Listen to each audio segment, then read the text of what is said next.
Hindi siya makatayo. Yan. Dito ka lang. Dahan-dahan lang. Kasi baka sa tagal-tagal na niyan nakaupo, ganyan lang.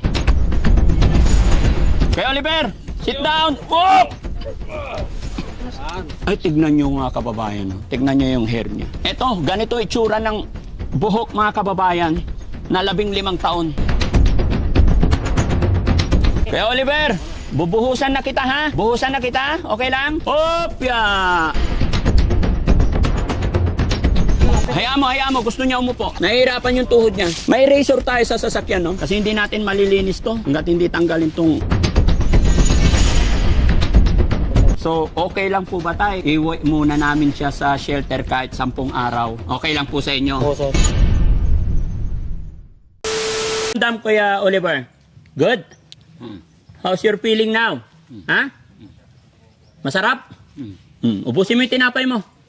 Yun mga kababayan, after 15 years po, napaliguan natin. After 15 years niya, dito sa kulungan, natanggalan natin siya ng napakahabang buhok. Ayan mga kababayan, kung titingnan nyo. Napakabigat. Kaya nung ginugupitan natin siya, mapapaiyak siya kasi talagang napapatingala siya. Napakabigat nito kasi ang kapal na ng putik, parang semento na. No? Pati yung kanyang mga pantalon.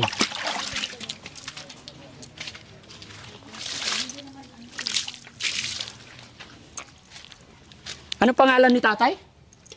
Opo. Tay Bernardo, dito po tayo. Okay lang. Tay, anong masasabi mo po na sa loob ng 15 taon napaliguan, nabihisan? Gumanda na yung kanya, sir. Kanya, gumapo na siya. Gumapo na siya. Gumapo na Hindi siya. na siya nakakatakot hawakan. Hindi na, sir. Kung kanina mga kababayan, lahat po ng lalapit dito nakadistansya, mapapansin ninyo. Dahil matalsikan man lang ikaw nang galing sa kanyang daliri, talagang pag hindi ka sanay sa mga ganitong tao, gaya ng aking sinabi mga kababayan, hindi mo kakayanin. Kaya muli po mga kababayan, sa mga kapanood ng bidyong ito, pasintabi po sa mga kumakain, At ito si Kuya, dahil 15 taon, masaya siya na nakita niya yung kapatid niya na malinis na, nagupitan na. Paano ngayon to, Tay? Anong plano niyo po na nabihisan na siya? Ibabalik niyo pa po ba siya diyan?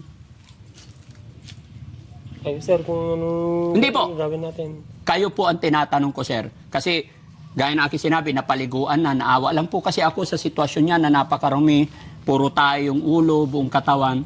Ngayon po, nabihisan na po siya. Ano yung plano niyo? Diyan pa rin siya po. Diyan naman ng bahay na, sir. Diyan ang bahay niya. Sa Makatwid, sir, kaya ito nakulong diyan, kaya nyo kinulong kasi nananakit ba? Oo, sir. Violente siya. Noon, sir. Nananakit siya, kaya kinulong nyo siya. Ganun, sir. Ganun na nga.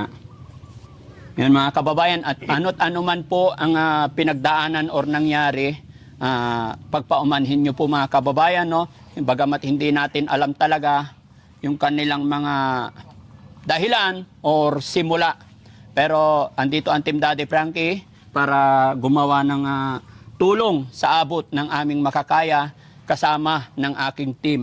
At ito, hindi ko alam kung anong gagawin ko sa ngayon, pero may pag-cooperate tayo sa pamilya ni Kuya Oliver. Siyempre, hindi natin pwedeng, hindi tayo pwede basta-basta gumalaw na walang abiso or permiso. Tay, nga pala, nakabidyo po ako, i-upload ko po ito sa YouTube, Facebook. Okay lang po.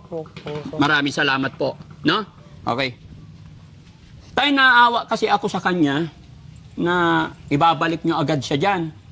Hindi pa natutuyo. Tapos, basa pa. No? Mabaho pa actually. Kailangan talaga i-sanitize para hindi siya magkasakit. No? Although, pasensya na po kayo dahil, no? Wala akong masamang intention manakit ng inyong mga damdamin. Naintindihan ko po yung sitwasyon, gawa ng kahirapan ng buhay. Oo, sir. Kaya thanks to God, nandyan ang ating mga viewers, ang ating mga followers, dahil sa pamamagitan nila, pag-support nila kay Daddy Frankie, ay nakakagawa kami ng mga ganitong pamamaraan ng pagtulong. No? Oo, sir. So, okay lang po ba tayo? Kasi sabi nyo, ibabalik nyo dyan. Okay lang po ba sa inyo na iuwi muna namin siya sa shelter kahit 10 araw para makulture natin yung kanyang katawan, mapakain ng maayos, makatulog ng maayos. Oo sir, salamat sir, yan ang plano nyo. Okay lang po sa inyo. Oo sir. Matanong ko lang sir, itong kapatid nyo po ba mula nung sa loob ng 15 taon, wala po ba kayong nakitang nagkakasakit siya or yung malalang sakit bukod sa kanyang depression? Noon sir, hindi na makakain, kaya Hindi siya makakain noon. noon sir, hindi na makakain. Gaano katagal yung... Baka isang araw lang naman sir. Ay, isang araw lang. Bukod doon, tayo mga kakaibang sakit, bukod sa kanyang depression, may mga naramdaman po ba kayo? Wala na yata nang nakikitang siyang hindi naman cancer siya. Basta pagkain ko lang ang tinatawag niya sir. Pagkain lang. Pagkatapos pakainin, buhusan. Oo, minto na pagka may pagkain na siya sir.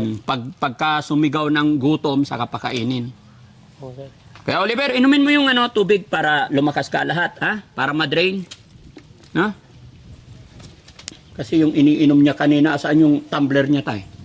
Yan sir, timba, binabantay ko na lang. Yung nasa timba na tubig, yun nang doon galing yung iniinom niya. Oo sir. So, yun mga kababayan, mga kabarangay, no? Bigyan niyo ako ng opinion, suggestion po, o may mga reaction po kayo para ma-correct ni Daddy Frankie kung ano yung mga pagkakamali or para mas mapaganda pa. Mag-comment lang po kayo dyan kung ano ang mas magandang gawin mga kababayan. Pero sa ngayon, ito po yung kasunduan namin ni Tatay. Pansamantala, iuwi natin ito sa shelter. Bagamat hindi ko alam kung paano kasi medyo malayo. Ilang oras ang biyahe, Kuya Rizky? 5 oras kalahati? O sige, titignan natin, no? Pero okay lang yan para sa ikabubuti at maging maayos ang kalagayan ni Kuya Oliver. Pero tay, gaya ng aking sinabi, partial and official, no? Ang sinasabi ko sa inyo, mga 10 araw.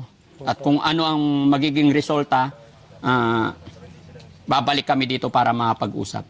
At syempre mga kababayan, no, magpapasalamat muna po ako kay Ballpoint Man na siya po yung naging tulay para makita at matulungan natin ang ating kapatid. Dito, sir.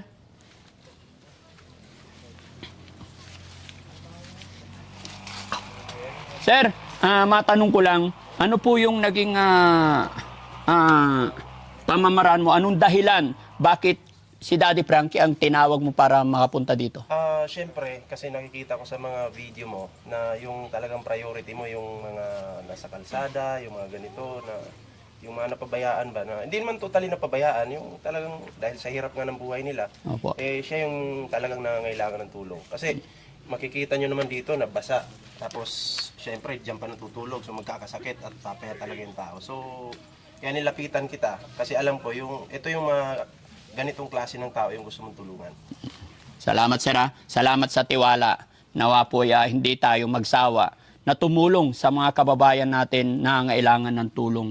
Maliit o malaki mga kababayan, kahit sa maliit na kaparaanan, basta't nakatulong tayo sa ating mga kababayan, sa mata ng Diyos ay napakalaking bagay. Maliit o malaki, pantay-pantay po yan, basta galing sa ating puso, no? So, paano tayo? Guys, iuwi na natin to?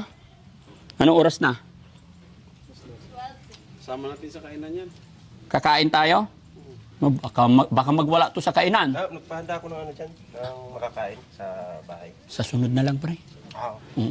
Pero ganito na lang, paupuin na lang muna natin para habang isiniset yung sasakyan, dalhin natin doon. Bigyan natin siya ng tsinelas.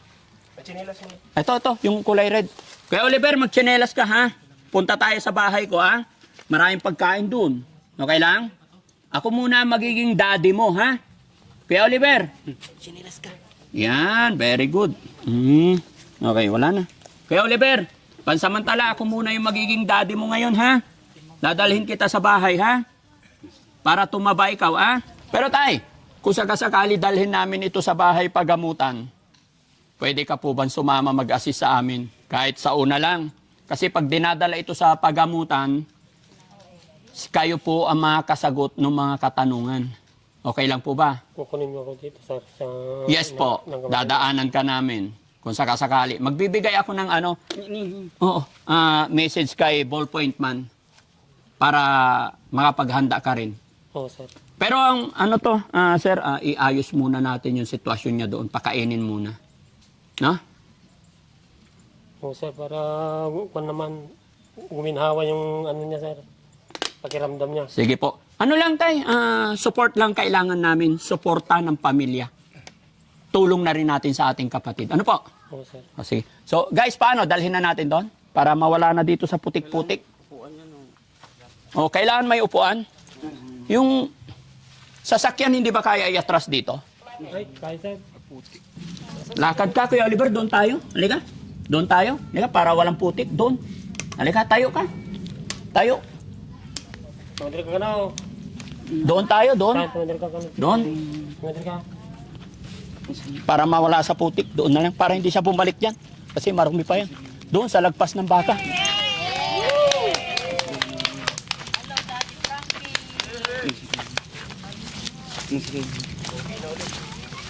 O, dito muna, pagpahingayin natin.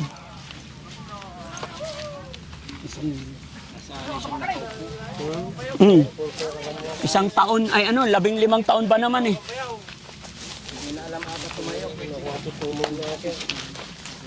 Lipat ulit. Dahan-dahan lang. Dali mo yung tubig. Diyan, wala tayong naiwang gamit doon.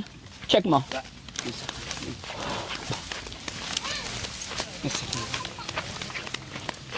Pahinga ulit dito.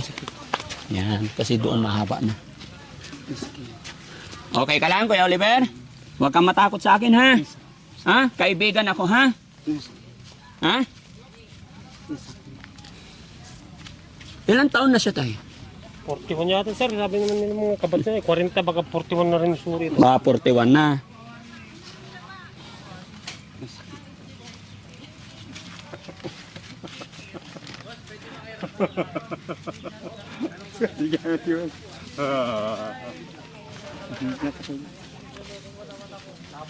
Oo.